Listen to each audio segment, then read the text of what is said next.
Chapter 14. Man that is born of a woman is of few days and full of trouble.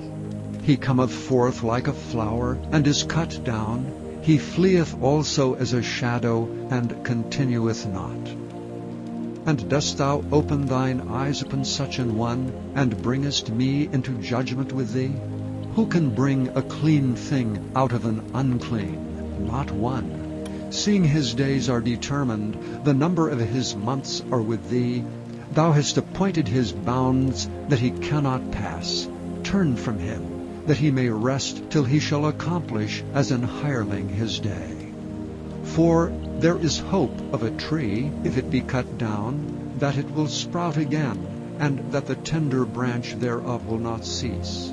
Though the root thereof wax old in the earth, and the stock thereof die in the ground, yet through the scent of water it will bud, and bring forth boughs like a plant. But man dieth, and wasteth away. Yea, man giveth up the ghost, and where is he? As the waters fail from the sea, and the flood decayeth and drieth up, so man lieth down, and riseth not.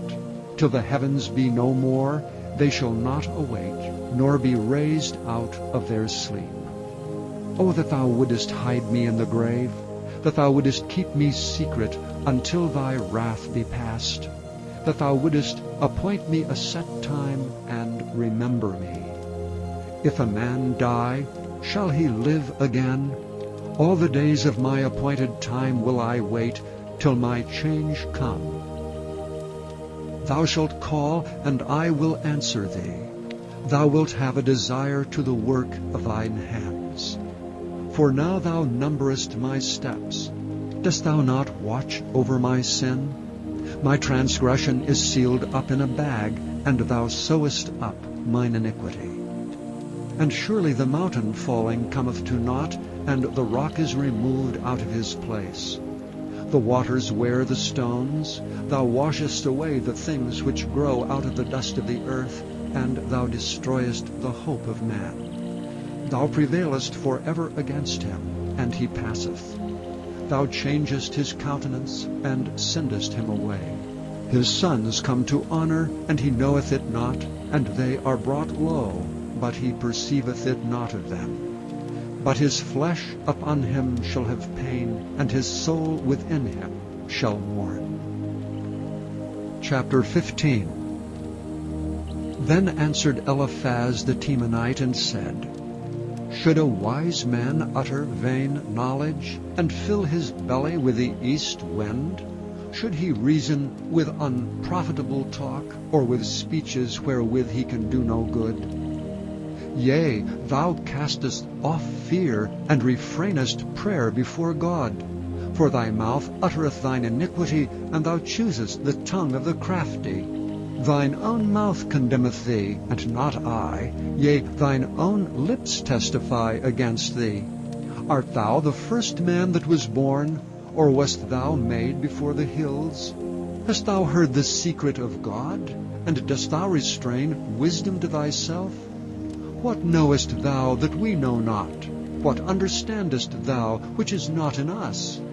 With us are both the gray-headed and very aged men, much elder than thy father. Are the consolations of God small with thee? Is there any secret thing with thee? Why doth thine heart carry thee away? And what do thy eyes wink at, that thou turnest thy spirit against God, and lettest such words go out of thy mouth?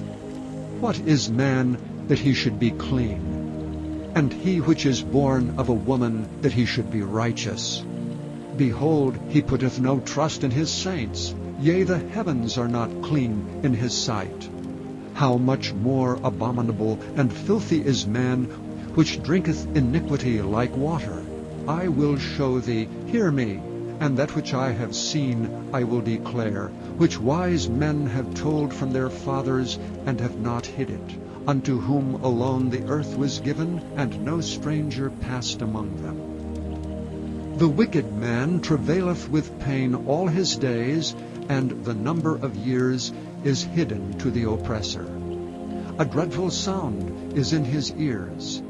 In prosperity the destroyer shall come upon him. He believeth not that he shall return out of darkness, and he is waited for of the sword.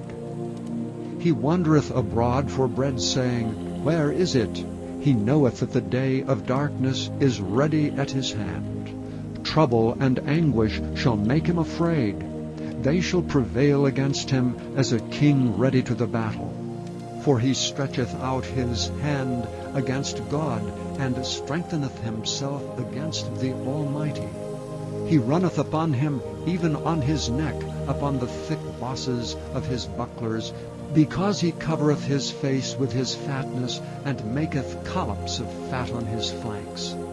And he dwelleth in desolate cities, and in houses which no man inhabiteth, which are ready to become heaps.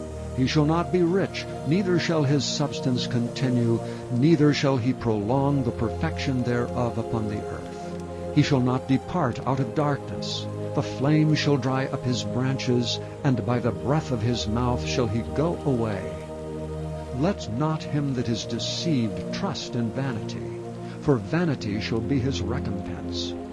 He shall be accomplished before his time, and his branch shall not be green. He shall shake off his unripe grape as the vine, and shall cast off his flower as the olive. For the congregation of hypocrites shall be desolate, and fire shall consume the tabernacles of bribery. They conceive mischief, and bring forth vanity, and their belly prepareth deceit. Chapter 16. Then Job answered and said, I have heard many such things. Miserable comforters are ye all. Shall vain words have an end? Or what emboldeneth thee that thou answerest? I also could speak as ye do. If your soul were in my soul's stead, I could heap up words against you, and shake mine head at you. But I would strengthen you with my mouth, and the moving of my lips should assuage your grief. Though I speak, my grief is not assuaged, and though I forbear, what am I eased? But now he hath made me weary. Thou hast made desolate all my company, and thou hast filled me with wrinkles, which is a witness against me, and my leanness rising up in me beareth witness to my face. He teareth me in his wrath, who hateth me. He gnasheth upon me with his teeth. Mine enemy sharpeneth his eyes upon me. They have gaped upon me with their mouth. They have smitten me upon the cheek reproachfully. They have gathered themselves together against me. God hath delivered me to the ungodly, and turned me over into the hands of the wicked. I was at ease, but he hath broken me asunder. He hath also taken me by my neck, and shaken me to pieces, and set me up for his mark. His archers compass me round about. He cleaveth my reins asunder, and doth not spare. He poureth out my gall upon the ground. He breaketh me with breach upon breach. He runneth upon me like a giant. I have sewed sackcloth upon my skin, and defiled my horn in the dust. My face is foul with weeping, and on my eyelids is the shadow of death. Not for any injustice in mine hands.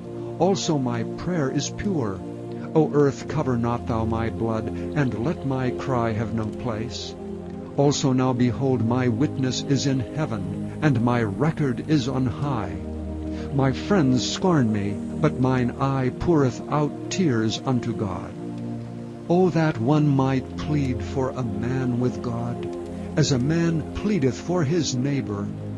When a few years are come, then I shall go the way whence I shall not return. Chapter 17. My breath is corrupt, my days are extinct, the graves are ready for me. Are there not mockers with me, and doth not mine eye continue in their provocation? Lay down now, put me in a surety with thee. Who is he that will strike hands with me? For thou hast hid their heart from understanding, therefore shalt thou not exalt them. He that speaketh flattery to his friends, even the eyes of his children shall fail.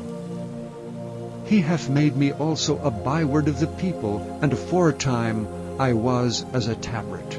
Mine eye also is dim by reason of sorrow, and all my members are as a shadow. Upright men shall be astonished at this, and the innocent shall stir up himself against the hypocrite. The righteous also shall hold on his way, and he that hath clean hands shall be stronger and stronger. But as for you all, do ye return and come now, for I cannot find one wise man among you. My days are past, my purposes are broken off, even the thoughts of my heart. They change the night into day, the light is short because of darkness. If I wait, the grave is mine house. I have made my bed in the darkness. I have said to corruption, Thou art my father, and to the worm, Thou art my mother and my sister. And where is now my hope? As for my hope, who shall see it? They shall go down to the bars of the pit, when our rest together is in the dust. Chapter 18. Then answered Bildad the Shuhite and said, How long will it be ere ye make an end of words? Mark, and afterwards we will speak. Wherefore are we counted as beasts, and reputed vile in your sight? He teareth himself in his anger. Shall the earth be forsaken for thee? And shall the rock be moved out of his place? Yea, the light of the wicked shall be put out, and the spark of his fire shall not shine. The light shall be dark in his tabernacle, and his candle shall be put out with him. The steps of his strength shall be straitened, and his own counsel shall be cast down. For he is cast into a net by his own feet, and he walketh upon a snare. The gin shall take him by the heel, and the robber shall prevail against him. The snare is laid for him in the ground, and a trap for him in the way. Terrors shall make him afraid on every side, and shall drive him to his feet. His strength shall be hunger-bitten, and destruction shall be ready at his side. It shall devour the strength of his skin, even the firstborn of death shall devour his strength. His confidence shall be rooted out of his tabernacle, and it shall bring him to the king of terrors. It shall dwell in his tabernacle, because it is none of his. Brimstone shall be scattered upon his habitation. His roots shall be dried up beneath, and above shall his branch be cut off. His remembrance shall perish from the earth, and he shall have no name in the street. He shall be driven from light into darkness, and chased out of the world. He shall neither have son nor nephew among his people, nor any remaining in his dwellings. They that come after him shall be astonished at his day, as they that went before were affrighted. Surely such are the dwellings of the wicked, and this is the place of him that knoweth not God.